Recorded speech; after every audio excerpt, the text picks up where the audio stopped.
Indeed, science shows that all living beings have been brought into being as a result of conscious creation. Failing to explain the complex systems in a single living cell, the theory of evolution also fails to explain the designs in the bodies of living things. For instance, the aerodynamic in a bird wing, the amazing hunting methods of a spider, an insect made to resemble a leaf so that it can camouflage itself, the eye design on a butterfly's wings, or the feeling of compassion in animals. Life, with all its details perfectly designed, is obviously the result of superior creation.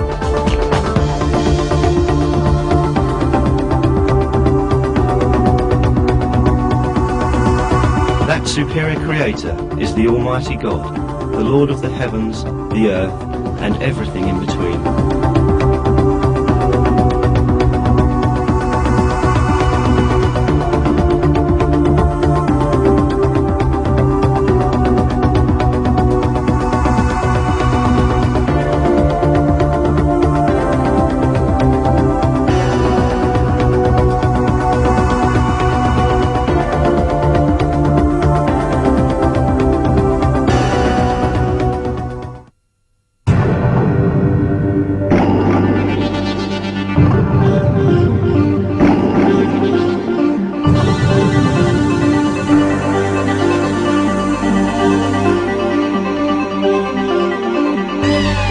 When you look around you, out in open air and in a broad field, you can readily see all objects farthest and closest to you in all their colours, shapes and size.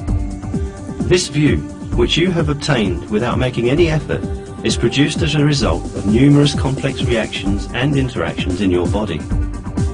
Now, let us look at these complicated operations closer.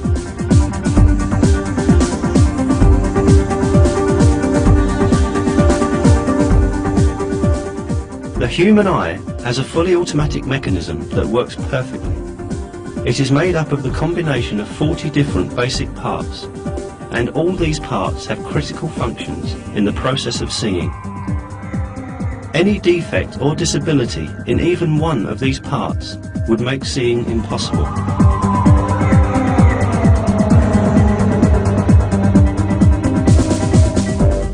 The transparent layer in the front part of the eye is cornea. Right behind lies the iris. Giving the eye its colour, the iris adjusts its size automatically according to the sharpness of light, thanks to the muscles attached to it. For example, if we are in a dark place, the iris widens to take in as much light as possible. When light increases, it shrinks to decrease the amount of light coming into the eye.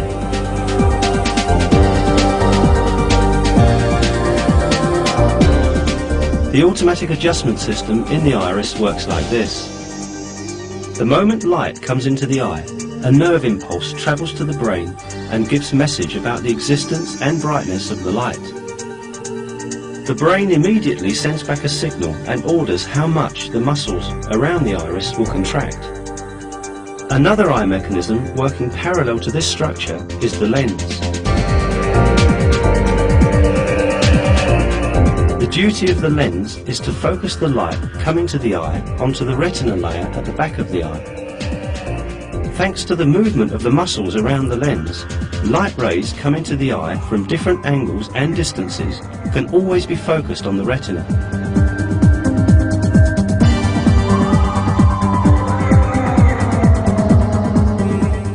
All the systems we have mentioned are far smaller, yet far more superior to the mechanical devices designed by the use of the latest technology in order to imitate the eye. Even the most advanced artificial imaging system in the world remains extremely simple and primitive compared to the eye. When we think of the effort and knowledge that has been put into developing these artificial imaging systems, we can understand with what a superior creation the eye is made.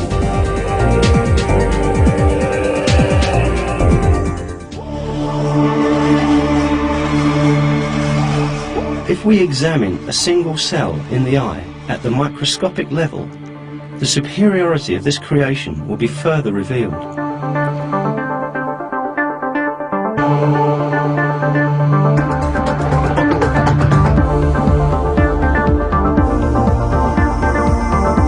Let us suppose that we look at a crystal bowl full of fruit. The light rays coming from this bowl to our eye pass through the cornea and iris and are focused on the retina by the lens. So, what happens in the retina so that the retinal cells can perceive light? When light particles, also called photons, strike the cells in the retina, they produce a cascading effect like a row of dominoes carefully arranged one after the other. The first of these dominoes in the retinal cells is a molecule called 11-cis-retinol. When a photon of light interacts with it, this molecule changes shape. This forces a change in the shape of another protein, rhodopsin, to which it is tightly bound.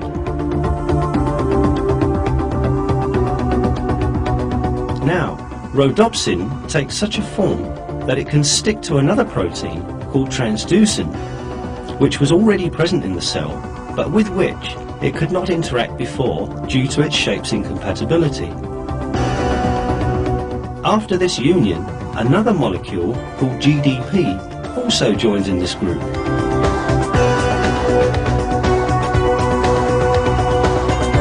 Now, two proteins, rhodopsin and transducin, and a chemical molecule called GDP have bound together. However, the process has just begun. The compound called GDP now has the proper form to bind to another protein called phosphodiesterase, which always exists in the cell. After this bonding, the shape of the molecule that is produced would trigger a mechanism that will start a series of chemical reactions in the cell. This mechanism changes the ion concentration in the cell and produces electrical energy. This energy stimulates the nerves lying right at the back of the retinal cell. Consequently, the image that came to the eye as a photon of light sets on its journey in the form of an electrical signal. This signal contains visual information about the object outside.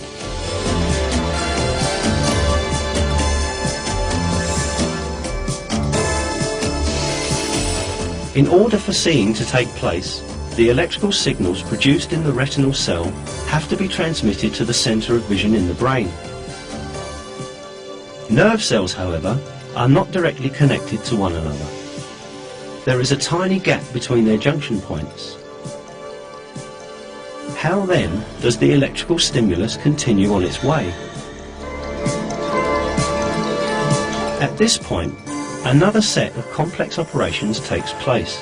The electrical energy is transformed into chemical energy without any loss of the information being carried, and in this way the information is transmitted from one nerve to the next.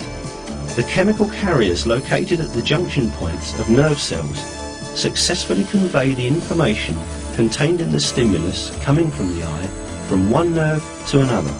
When transferred to the next nerve, the stimulus is again converted into electrical signal and continues its way until it reaches another junction point. Making its way to the centre of vision in the brain in this way, the signal is compared to the information in the centre of memory and the image is interpreted. Finally, we see the bowl full of fruit which we viewed before, by virtue of this perfect system made up of hundreds of small details. And all these amazing operations take place in a fraction of a second.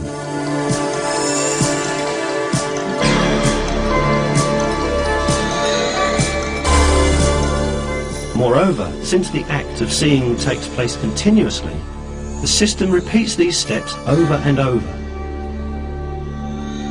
For example, the molecules playing a part in the chain reaction in the eye are restored to their original state every time, and the reaction starts all over again.